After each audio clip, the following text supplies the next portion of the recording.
Vaccine-preventable diseases have begun to resurface around the world due to lower vaccination levels. Most of these diseases were once very deadly and still can be to this day. The resurface of these preventable diseases should be alarming to everyone to take vaccinations seriously. In today's age, the topic of vaccinations has become a highly controversial topic. But now with the coronavirus outbreak, vaccinations are all over the news in a positive view as a way to end all of this mayhem. However, sadly, this is not always the case. Some people believe that vaccinations are harmful and they choose to not vaccinate themselves or their children, which leads to vaccine-preventable diseases coming back. I have done countless hours of research on vaccinations and the resurface of vaccine-preventable diseases from credible sources, which makes me credible to share my findings. Throughout this video essay, I will provide background on the resurface of vaccine-preventable diseases, information about social influences on vaccinations, and argue that vaccinations are necessary. People have begun to stop vaccinating their children due to the fears that vaccinations cause harmful side effects. Because these people have ceased to vaccinate their children, herd immunity is not effective as it once was, and many vaccine-preventable diseases have resurfaced. Herd immunity is achieved when susceptible people in a population are indirectly protected from infection thanks to the persuasiveness of immunity within the population. Herd immunity levels have been decreasing because of concerned parents have been receiving waivers from doctors that exempt their children from vaccinations. According to Time magazine, nearly 1/2% of kids enrolled in school are unvaccinated under a medical waiver, 2% to 3% have a non-medical one, and the numbers appear to be rising. Herd immunity is a major factor in the effectiveness of vaccinations, and when herd immunity levels begin to drop, vaccine-preventable diseases start to resurface. For example, in 2011, there was a mumps outbreak with 29 confirmed cases at the University of California at Berkeley. The source of this outbreak was an unvaccinated student who traveled to a country where measles was still present. Outbreaks like this one are sadly happening across the United States. According to the CDC, in 2010, a total of 27,550 cases of whooping cough were reported, which was a 250% increase from the 7,867 cases in 2000. Mumps and whooping cough are unfortunately not the only vaccine-preventable diseases that are making a dramatic comeback. Measles has also returned. Even though it was considered eradicated in 2000, according to the CDC, there are about 60 cases reported in the U.S. every year. And the CDC further warns against this disease that if you are unvaccinated and you come in contact with measles, there is a 90% chance that you will get it. The resurface of these diseases is dangerous and needs to be stopped, and the only way to do this is to raise vaccination levels and awareness for the benefits of vaccinations. The perceived effectiveness of vaccinations can be swayed drastically by social relationships and the internet. Social relationships can affect whether or not someone is likely to vaccinate their children. The most important social relationship to examine here is the relationship between a patient and their healthcare provider. When people experience a negative situation with their healthcare provider or dislike them, they are very likely to adopt the opposite view they hold. This means that people are turned away from vaccinations because of a distrust with their healthcare provider. The media also plays a pivotal role in the topic of vaccinations. According to research done by CATA, 74% of Americans are online, and an estimated 75 to 80% of users search for healthcare information online. And of these users, 70% say that the information they encounter online influence their treatment decisions. This is a large percentage of people going to the internet for medical information. This is very harmful because it has been found that anti-vaccination websites tend to reject scientific, clinical, and epidemiological studies demonstrating the safety and efficiency of vaccines. In a research study done by CATA, it was found that vaccine studies were often misrepresented on 88% of websites. People are putting out false information about vaccinations, and 70% of people let this information affect their decision about whether or not to vaccinate their children without even consulting a doctor. The information you receive on the internet is also associated with what terms you search. In a research study video done by CATA, it was found that if you search vaccination on Google It will provide you with sources that are 71% anti-vaccines and 29% pro-vaccines.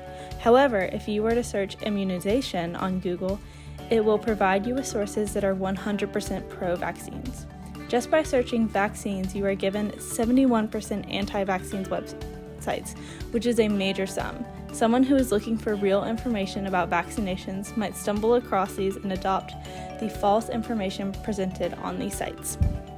The internet plays a major role in how an individual might perceive vaccinations. Because of the internet and the statistics presented above, it is clear that people are going to the internet for information on vaccinations and coming back with false information that denounces the effectiveness of vaccinations. The way the media falsely presents vaccinations is one of the things responsible for the rise in anti-vaccination beliefs. What social media fails to show are the plethora of benefits from vaccinations. The obvious benefit is that they keep us safe from deadly diseases, but vaccinations present many other types of benefits, like economic and social benefits. Vaccinations save lives and prevent sickness, so therefore they save money.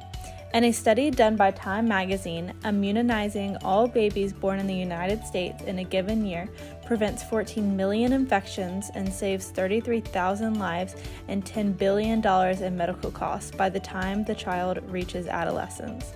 That is a significant amount of money saved in medical costs.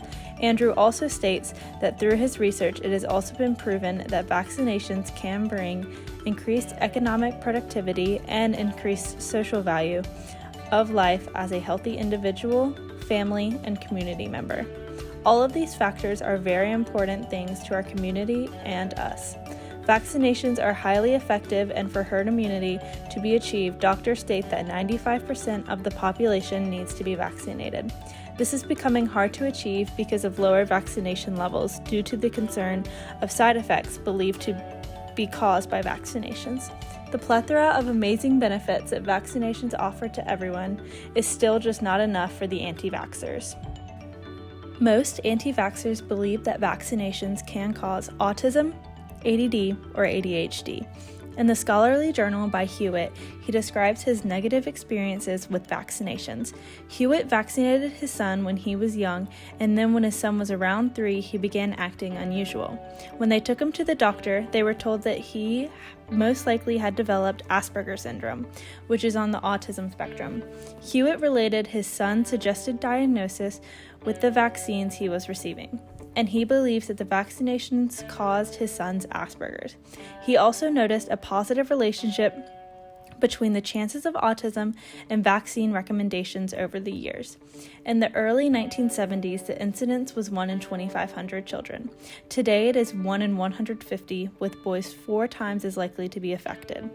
Over the same period, the CDC has nearly quadrupled the number of childhood immunizations from 8 doses of 3 vaccines to 36 doses of 11 vaccines. While there is a positive correlation between these two statistics, it has been proven that vaccinations do not cause autism. Since vaccinations are simply small doses of strains of that disease, the vaccination itself does not cause autism because the disease itself does not cause autism.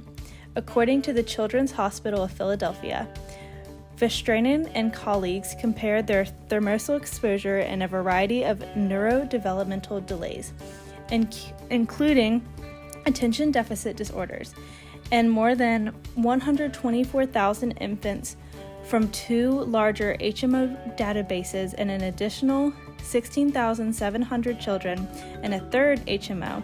Children who received thermosol-containing vaccines were not at greater risk of attention deficit disorder than those who didn't receive these vaccinations.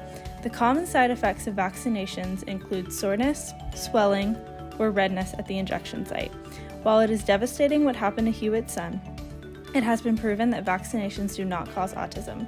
Vaccines are proven to keep us safe from harmful diseases, and therefore I believe that vaccinations should be mandated.